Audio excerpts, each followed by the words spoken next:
Hey everyone, and welcome back to the channel. So today I'm down at Carolina Auto Direct. We get to check out their Polaris RZR RS1. So huge shout out to them for providing this side-by-side for me today.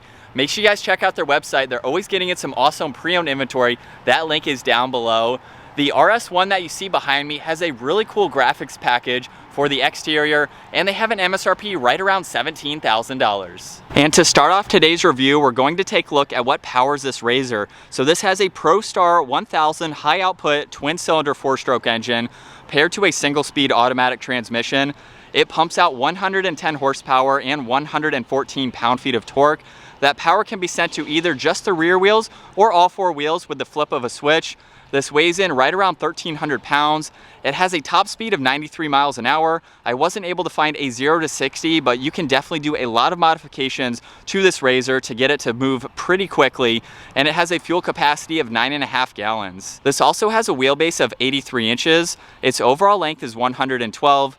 It has a width of 64, a height of 73.7, and its ground clearance comes in at 9.5 inches. As we move on to the exterior styling now for this Polaris RZR, this specific one has a lot of modifications. I was told it has around $5,000 worth of mods, so it is far from stock. We're gonna start up front though, where this does have headlights, so you can drive this at nighttime. They have a cool red design in the lower section of the housing, and this has an aftermarket light up front as well for even more visibility, as well as the bull bar and a winch. There's even another light bar on the roof, so you can definitely take this out at nighttime and be able to hit the trails and have some fun with this. As you can tell, all these suspension components are exposed, and this has a ton of ground clearance with these 30-inch tires. Now for the front suspension, this has 2-inch Walker Evans needle shocks with 16 position adjustability, and the front suspension also has the dual A-arm with the stabilizer bars. It has 16 inches of travel, and along with that, there is no approach angle, departure angle, or breakover angle because there is nothing surrounding these tires. You could take this on some serious trails and really have no issues, aside from maybe the breakover angle, just depending on what you're hitting for the day. So it has a very aggressive front end design, has some cool fender flares just above that, but of course the tires stick out way farther. And this is a single seater if you haven't been able to tell. So essentially it's like a four-wheeler, just you get to drive it and kind of rally it around. Now for the side, this has an aftermarket set of what I'll call these rock sliders. You could use them as a step to get in. It's going to help protect the underside from some rocks as well. And you can get another look at that graphics package. All red and black, matches the suspension very nicely. Now for the rear suspension, this has a set of 2.5-inch Walker Evans needle shocks, and the rear travel is 18 inches. Definitely something to take out in the desert, the trails, really have some fun with the capabilities of this. It has some small tires too with the beadlock design. Like I said, these are 30s, they are 10 inches wide for the tire. Have a pretty good grip to them to really take it through some mud. And then for the rear of this has a set of aftermarket LED lights. These are like the footwell lights that you would put in your car that look like they're used for brake lights. This does have a brake light right in the middle, as well as this aftermarket, what I'll call a brush guard for the rear.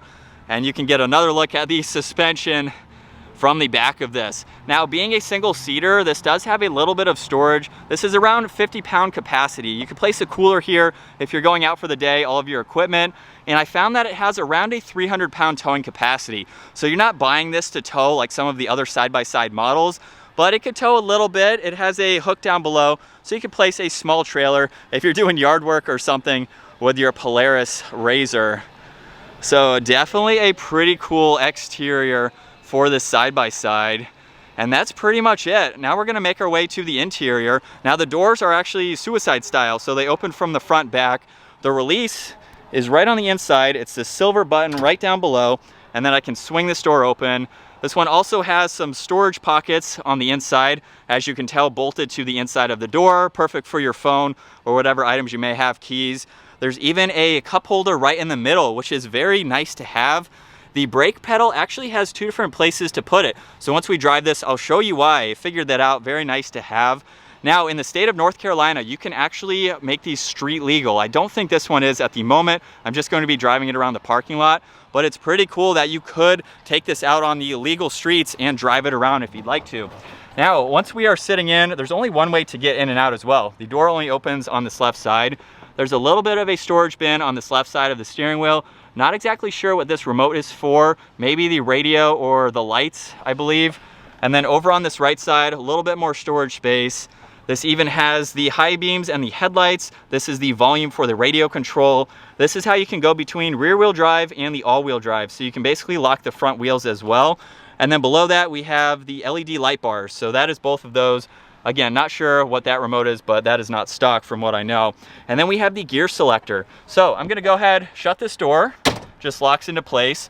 You have to have your foot on the brake in order to start this up. So with my foot on the brake, let's fire it up.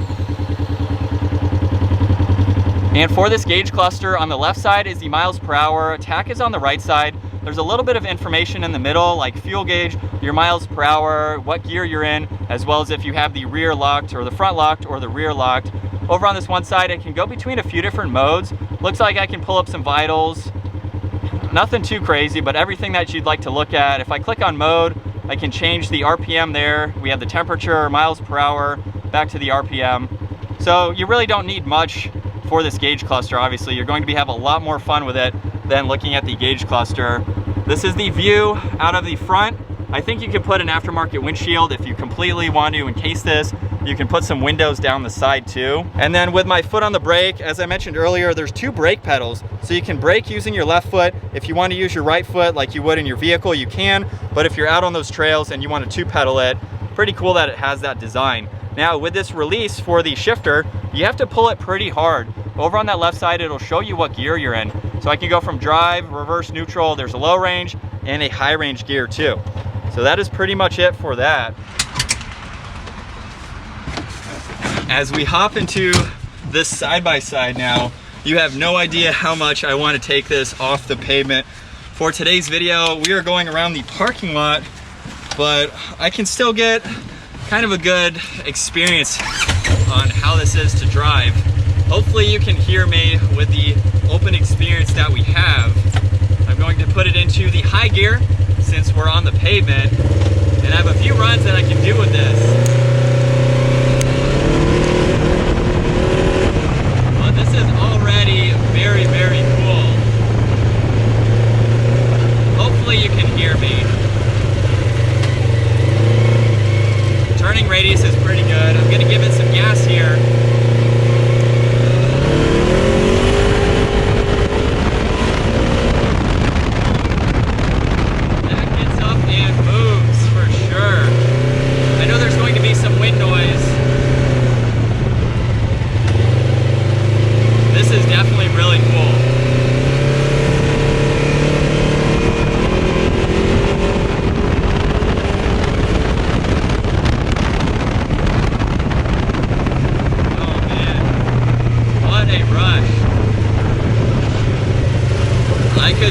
See this being a fun toy to take through the trails. It seems pretty wide. I'm not sure if the width of this one is factory or not. It's been widened a little bit, but from here I can see both of the tires. So you can take these through the trails, see where you are. Can't really see the back wheels as much.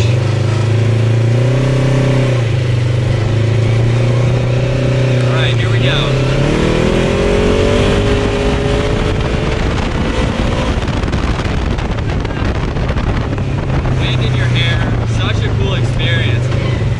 Pretty good turning radius too.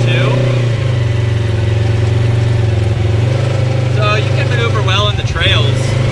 And so from the POV angle now, you can see what it's like to be behind the wheel of this RZR. Now, like I mentioned earlier, I'm only on the pavement today.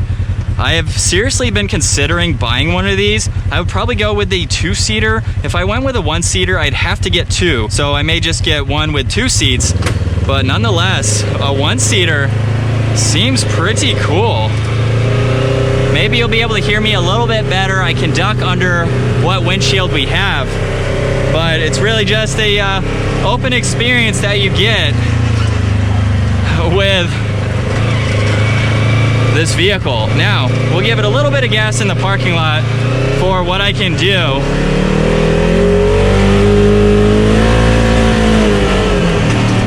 And we have the speedometer on that right side, which is pretty cool for for what I'm able to do, obviously, not going too fast. But I could definitely see this being a fun toy to take through the trails. It's a little loud. You might want to wear earplugs or some headphones, but you could easily cruise around in this and just have a blast. I want to take this in the dirt so bad, but that can at least give you guys a perspective from the driver's seat. And once again, huge shout out to Carolina Auto Direct for letting me even just drive this around the parking lot to get a little bit of experience with what this is like. But that's gonna wrap it up for today's quick video on the side-by-side. If you enjoyed it, give this video a huge thumbs up and make sure you guys subscribe to our channel so that way you don't miss out on our daily uploads. I will see you all in the next video.